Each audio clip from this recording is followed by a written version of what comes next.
The desperate call the alarms in Galactic Research Station.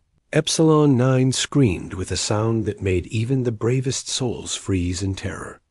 Commander Kira Vex pressed all four of her crystalline hands against the control panels as waves of pure energy crashed against the station's shields. Her normally blue-tinted skin had turned pale silver with fear as she watched the readings spike beyond anything she had ever seen. The research station hung in the void, between two dying stars, built specifically to study rare cosmic phenomena. For 3 years, it had been humanity's first joint venture with 12 other species, a symbol of galactic cooperation. Now it was about to become a tomb for the 2,000 researchers aboard. Energy entities surrounded the station like angry storms. Given consciousness. They pulsed with colors that had no names, shifting between dimensions in ways that hurt to look at directly. Every time they touched the station's hull, systems failed and crew members collapsed, their life force somehow being drained away. Dr. Iliara, the station's Centaurian science officer, stumbled across the bridge with her normally steady tentacles, shaking violently. Her 3 eyes were wide with panic as she reported the impossible readings from her instruments. Commander, the entities are not following any known patterns of energy-based life. She gasped through her breathing apparatus. They appear to be trying to breach our dimensional barriers. If they succeed, they will tear the station apart at the molecular level. Kira had commanded vessels through asteroid storms and solar flares, but nothing had prepared her for this. The entities moved with purpose, as if they were intelligent, but their actions seemed purely destructive. Every attempt at communication had failed, and traditional weapons passed right through them without effect. The bridge shuddered as another wave of energy struck the shields. Sparks flew from control panels as the station's power grid struggled to maintain basic life support. In the lower decks, evacuation pods were being prepared, but everyone knew they would never outrun beings that could travel at light speed. Send a distress call on all frequencies, Kira ordered, her voice steady despite the fear in her hearts. Full emergency protocols. Tell them we need immediate assistance from any fleet capable of dealing with energy-based entities. The communications officer, a young Rigelian named Zeke, worked frantically at his station. His normally green skin had turned a sickly yellow as he broadcast the desperate message across known space. The transmission carried the weight of impending doom, a plea from 2,000 souls facing extinction. This is Research Station Epsilon 9 to any vessels in range. We are under attack by unknown energy entities. Conventional weapons ineffective. Station integrity failing. We have perhaps 6 hours before complete system failure. Requesting immediate military assistance. Anyone who can hear this, please help us. The message raced across space at faster-than-light speeds, reaching every major civilization in the galaxy. On the Galactic Council Station orbiting Proxima Centauri, representatives from dozens of species gathered in emergency session to debate their response.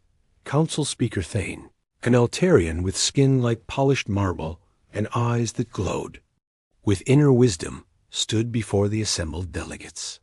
His species had ruled galactic politics for millennia through careful diplomacy and measured responses. He understood the gravity of the situation, but also the dangers of hasty action. The reports from Epsilon 9 are deeply troubling, he announced, to the chamber filled with beings from across the galaxy. However, we must consider our response carefully. Energy-based entities have been encountered before, and military action has often made situations worse. The Zephyrian delegate raised her 4 arms in frustration. Her people had built the research station and had dozens of their finest scientists aboard. Speaker Thane, while we debate, our people are dying. We need action, not discussion. A representative from the warrior caste Draknari species slammed his scaled fist on his speaking podium. My fleets could reach the station in 12 hours, but our weapons are designed for physical combat. Against energy beings, we would be useless. Similar concerns echoed throughout the chamber. Each species had military forces, but none were equipped to handle threats that existed partially outside normal spacetime. The crystalline collective suggested negotiation, but no one knew how to communicate with beings of pure energy. The synthetic union offered computational assistance, but their systems couldn't process entities that defied physical laws. As the debate continued, precious time slipped away. The Council was paralyzed by the very caution that had kept galactic peace for centuries. They needed certainty before acting, but the situation at Epsilon 9 offered nothing but unknowns. 50-7 light-years away, in Earth's deep space monitoring station hidden in the asteroid belt, Lieutenant Sarah Chun intercepted the distress call.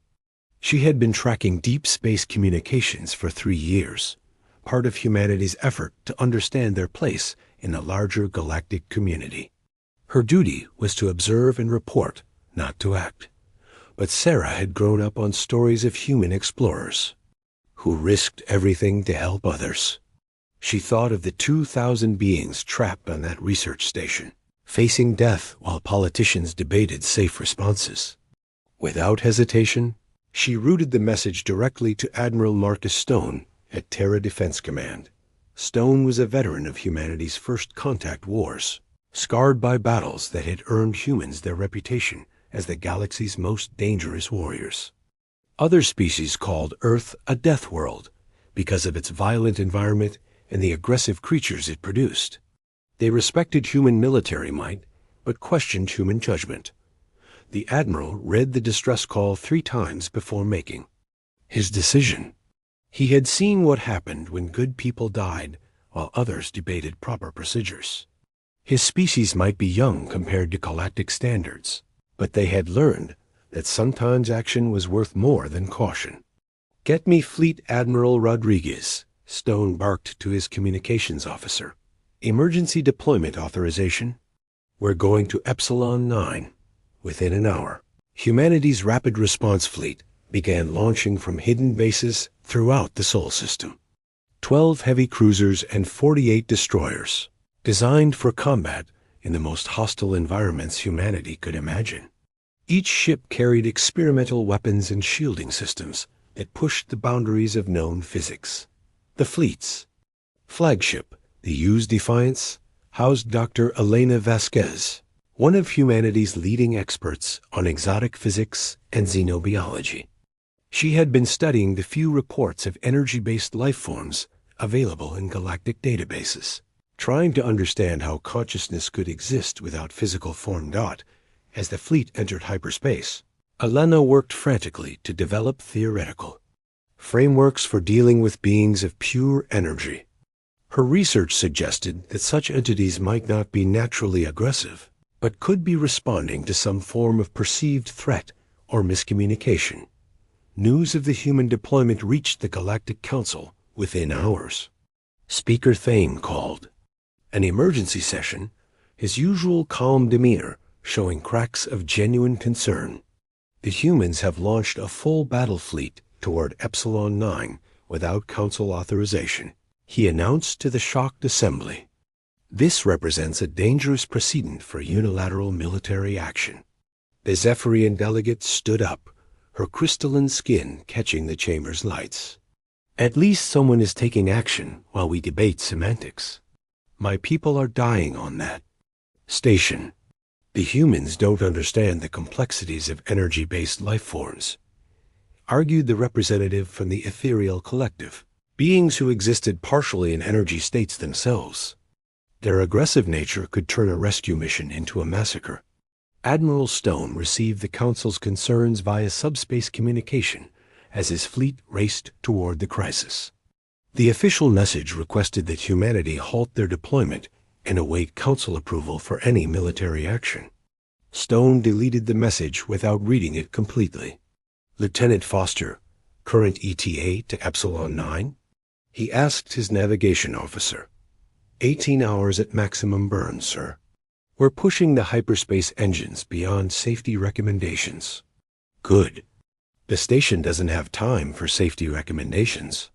Dr. Vasquez joined the Admiral on the bridge, carrying data tablets filled with her latest research. Her dark eyes showed the exhaustion of someone who had been working without sleep, but also the excitement of scientific discovery. "Admiral, I've been analyzing the energy patterns described in the distress calls," she said. "I don't think these entities are actually attacking the station. The energy signatures suggest they're trying to establish some form of contact, but the station's defensive systems are interpreting their approach as hostile." Stone frowned at the implications. "Are you saying this whole crisis might be a misunderstanding?" "It's possible. Energy-based consciousness would communicate in ways completely foreign to physical beings. What looks like an attack pattern to use might be their equivalent of knocking on the door." The Admiral considered this as he watched the stars streak past in hyperspace. Humanity had fought wars based on misunderstandings before. The difference was they had also learned how to prevent them. Asterisk. "What would you need to establish proper communication with these entities?" he asked. "Access to the station's sensors and communication arrays. If I can modify our translation protocols to work with energy-based signals, we might be able to establish a dialogue instead of a battle." Stone nodded, making his decision. "We'll get you that access, Doctor. But we're going in ready for anything. If these beings are hostile, we'll protect those researchers. If they're not, we'll find a way to fix this mess before it gets worse." The Rapid Response Fleet continued its race through hyperspace while the Galactic Council debated and the research station situation grew more desperate. In 18 hours, humanity would arrive at Epsilon 9 and face beings of pure energy with nothing but their determination to help others and their refusal to accept impossible situations. The galaxy was about to learn why Earth's children never backed down from a challenge, no matter how impossible it seemed. Asterisk, when Deathworlders arrived, the U.S. Defiance dropped out of hyperspace like a predator emerging from deep water. Admiral Stone stood on the bridge, watching as 11 more human vessels materialized around his flagship in perfect formation.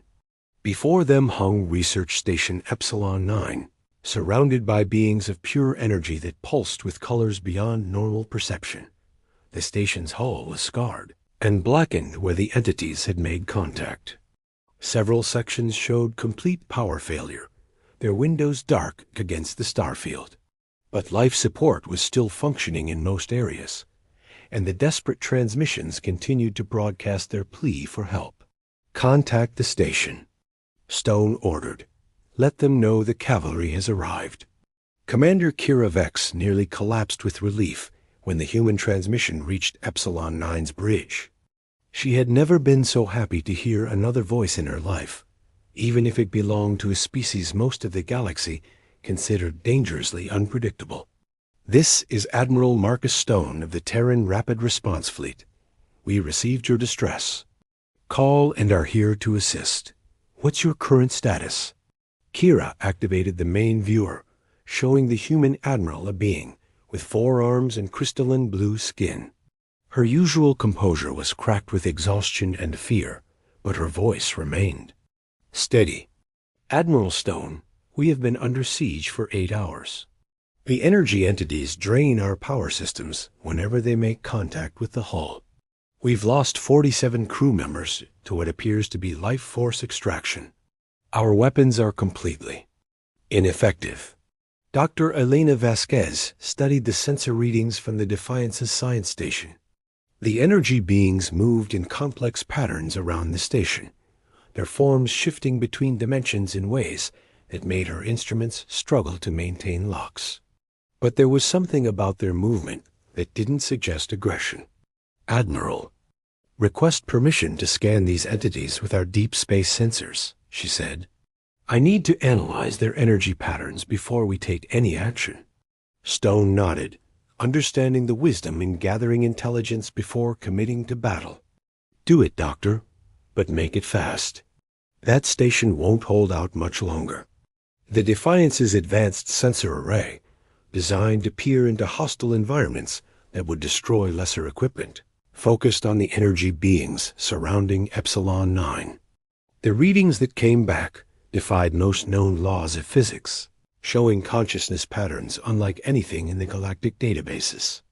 "Admiral, these aren't attack formations," Elena announced with growing excitement.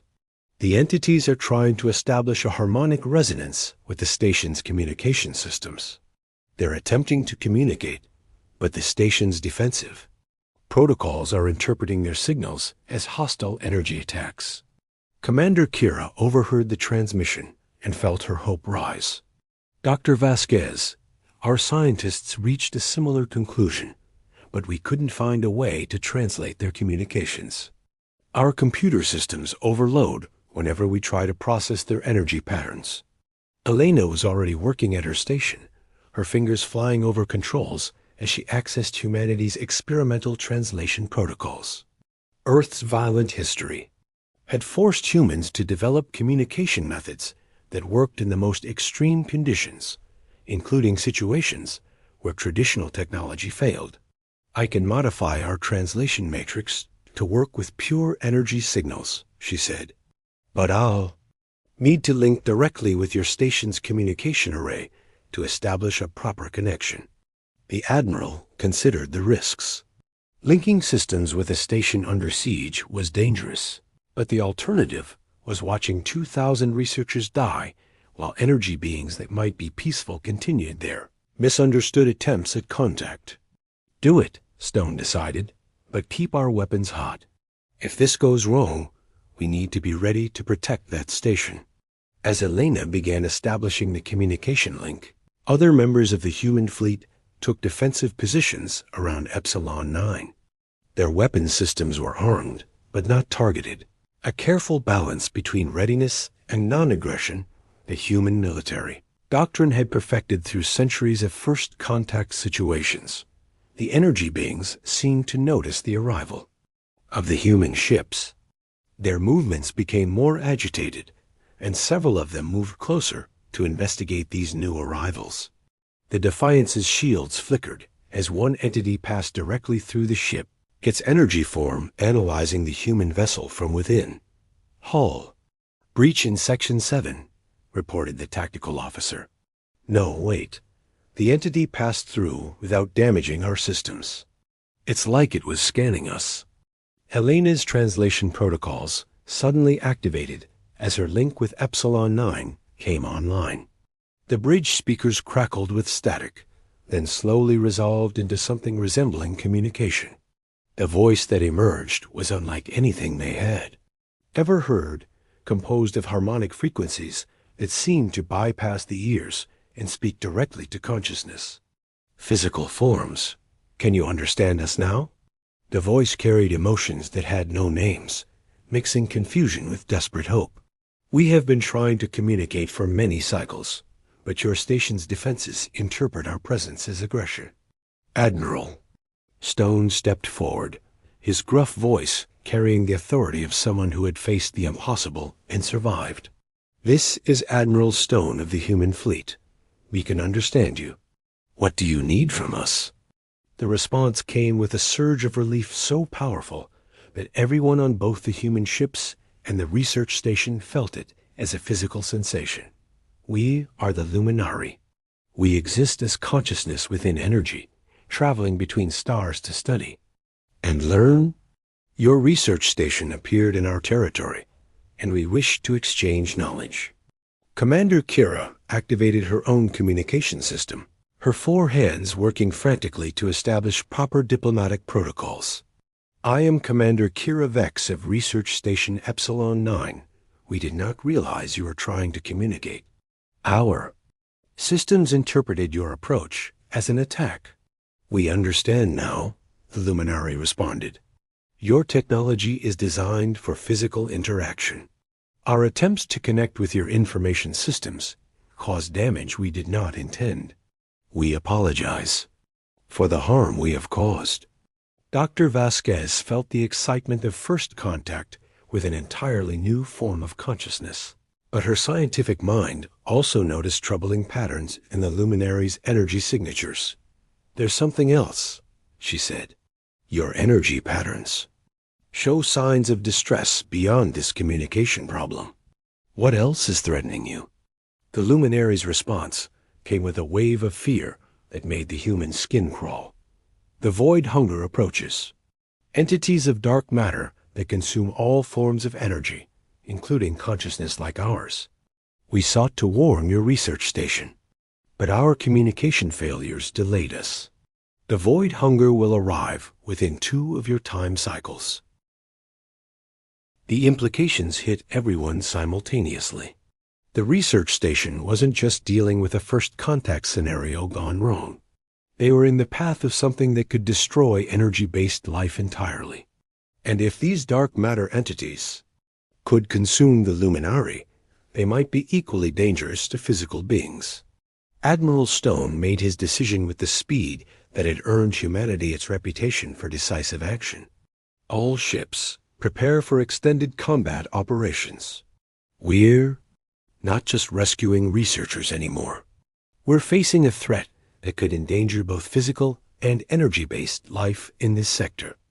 Elena worked frantically to establish stronger communication links with the luminary, knowing that cooperation would be essential for survival. "Can you show us what we're facing? Our sensors might not be able to detect dark matter entities until—" "It's too late." The space around the research station suddenly filled with shared images as the luminary projected their memories directly into the human and station computer systems. The crew watched in horror as entire star systems disappeared into expanding voids of absolute darkness, consumed by entities that existed in the spaces between atoms. "The void hunger moves like a plague," the luminary explained. "They consume energy to fuel their expansion across dimensions. Your research station's power output has attracted their attention. They will arrive here and consume everything, both physical and energy-based matter." Commander Kira felt her hope drain away. "Our weapons cannot affect energy beings, and our shields failed against entities that exist partially outside normal space. How can we possibly fight something that consumes dark matter?" Admiral Stone smiled with the same dangerous expression that had made other species fear human military intervention. "Doctor, can we modify our weapons to emit energy in the same frequencies the luminary use for consciousness?" Elena's eyes lit up with understanding. "If we can create resonance weapons that operate on consciousness frequencies, we might be able to disrupt the void hunger's feeding process. But we'd need the luminary's help to tune our systems properly." "We will provide whatever assistance you require," the luminary responded immediately. "Your species has shown the wisdom to communicate before attacking, and the courage to face threats that endanger others. We will stand with you against the void hunger."